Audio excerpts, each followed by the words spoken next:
श्री शिवाय नमस्तुभ्यम दोस्तों। हर हर महादेव। कैसे हैं आप सब? स्वस्थ और सुरक्षित होंगे। दोस्तों, रुद्राभिषेक ये तो कभी भी किया जाए हमेशा हमेशा शुभ फलदायी होता है, लेकिन महाशिवरात्रि के मौके पर इसका महत्व कई गुना बढ़ जाता है। शिव महापुराण के रुद्र संहिता में बताया जाता है कि महाशिवरात्रि, सावन सोमवार और शिवरात्रि, जो महीने की शिवरात्रियां पड़ती हैं, मासिक शिवरात्रियां, इस पर यदि रुद्राभिषेक किया जाए तो विशेष फलदायी होता है। रुद्राभिषेक के दौरान शिवलिंग का पवित्र स्नान किया जाता है और यह सनातन धर्म में सबसे ज्यादा प्रभावशाली और चमत्कारी पूजन बताई गई है। मानी जाती है रुद्राभिषेक करके भगवान शिव बहुत ही जल्दी अपने भक्तों से प्रसन्न होते हैं और अपने भक्तों के सभी दुख, सभी कष्ट, सभी समस्याएं दूर करते हैं। लेकिन यदि किसी कारण से आप शिवालय जाकर अभिषेक नहीं कर पा रहे हैं तो उदास होने की आवश्यकता नहीं है। आज मैं अपने इस वीडियो में कैसे घर में किया जाए और कैसे इसका शुभ फल आपको प्राप्त होगा, कैसे आपकी मनोकामनाएं पूर्ण हो सकती है, पूरा बताने वाली हूँ। आप बहुत ध्यान से सुने, बहुत ही ध्यान से देखें। दोस्तों, यजुर्वेद में घर पर रुद्राभिषेक करने के बारे में जानकारी दी गई है, जो शिव भक्तों के लिए अत्यंत लाभप्रद है।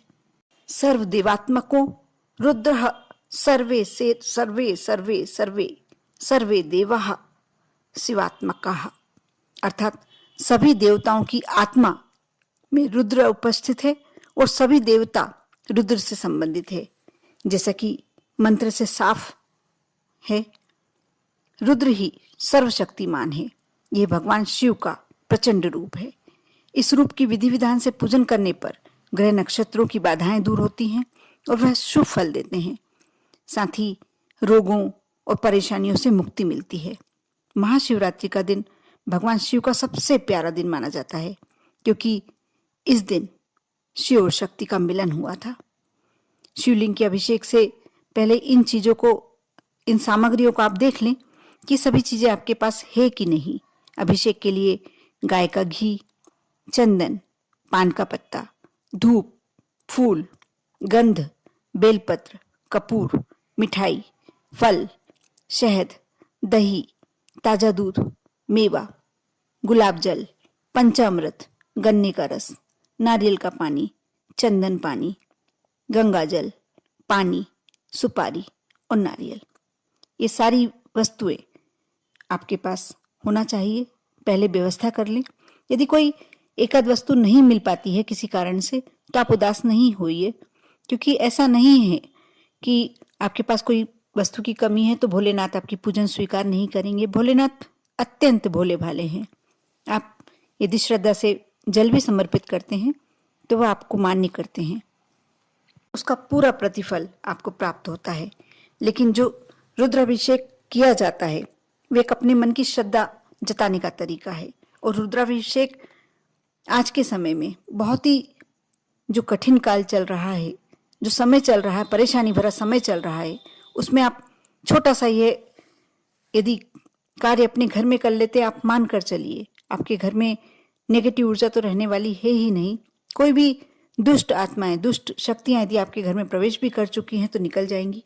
और ऐसा कोई दुख, कष्ट, यहाँ भोलेनाथ को आप विराजमान करके रुद्राभिषेक कर रहे हैं, कैसे रहेगा? हो ही नहीं सकता। सारे कष्ट दूर हो जाएंगे।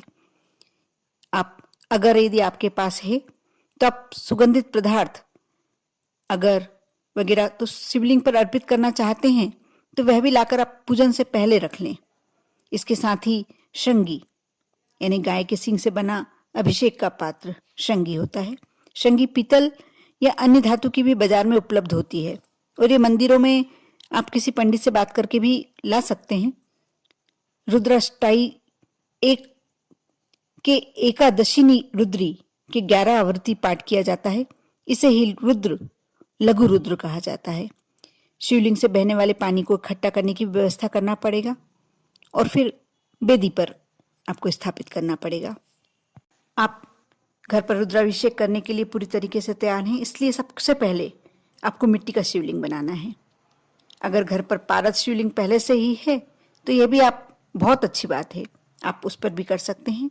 इस पूजन की शुरुआत से पहले भगवान गणेश की आराधना की जाती है, फिर माता पार्वती, नवग्रह, माता लक्ष्मी, पृथ्वी माता, ब्रह्मदेव, अग्निदेव, सूर्यदेव और गंगा माता को पूजा करके आमंत्रित किया जाता है और उनके लिए आसन या सीटें तैयार की जाती है। इन सभी देवी देवताओं की रोली अक्षत और फूल चढ़ाकर पूजन करने के बाद, प्रसाद अर्पण करने के बाद शिवलिंग की पूजन की जाती है। घर पर शिवलिंग को उत्तर दिशा में रखें। भक्त का मुख पूर्व की तरफ होना चाहिए। अभिषेक के लिए शंगी में सबसे पहले आप गंगा जल डालें। यदि नहीं है तो आप जल डाल सकते हैं या कोई भी पवित्र नदी का जल, और अभिषेक शुरू करें। फिर उसी से गन्ने का रस, शहद, दही, दूध अर्थात पंचामृत समेत जितने भी तरल पदार्थ आपके पास हैं उनसे शिवलिंग का अभिषेक करें। ध्यान रखें कि भगवान शिव का अभिषेक करते समय महामृत्युंजय मंत्र, शिव तांडव स्तोत्र, ओम नमः शिवाय या रुद्र मंत्र का जाप करते रहें।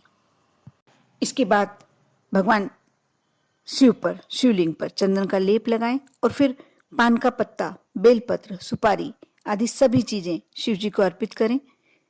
इसके बाद भगवान शिव के भोग के लिए जो व्यंजन बना के रखें, जो भी आपके पास हैं, आपने बुला के रखे हैं, उनको शिवलिंग पर अर्पित करें। इसके बाद भगवान शिव के मंत्र का 108 बार जाप करें और फिर पूरे परिवार के साथ शिवलिंग की आरती करें।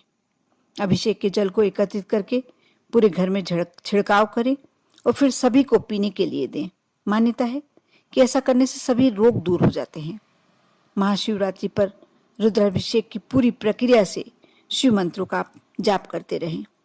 आप अच्छी तरीके से समझ ही गए होंगे कि किस तरीके से आप घर में रुद्राभिषेक कर सकते हैं। यदि आप कर पाएं तो ठीक है, नहीं तो आप किसी विद्वान पंडित को घर में बुलाकर भी रुद्राभिषेक कर सकते हैं, क्योंकि बहुत अच्छी प्रक्रिया है। अपने घर को सुख शांति से, सौभाग्य से और समृद्धि से पूर्ण करना है तो घर में साल भर में एक बार रुद्राभिषेक तो होना ही चाहिए। करें श्रद्धा के साथ, भक्ति के साथ, भोलेनाथ को पूरी मनाने की कोशिश, प्रयास। आपको महाशिवरात्रि की ढेरों ढेरों शुभकामनाएं। ओम नमः शिवाय।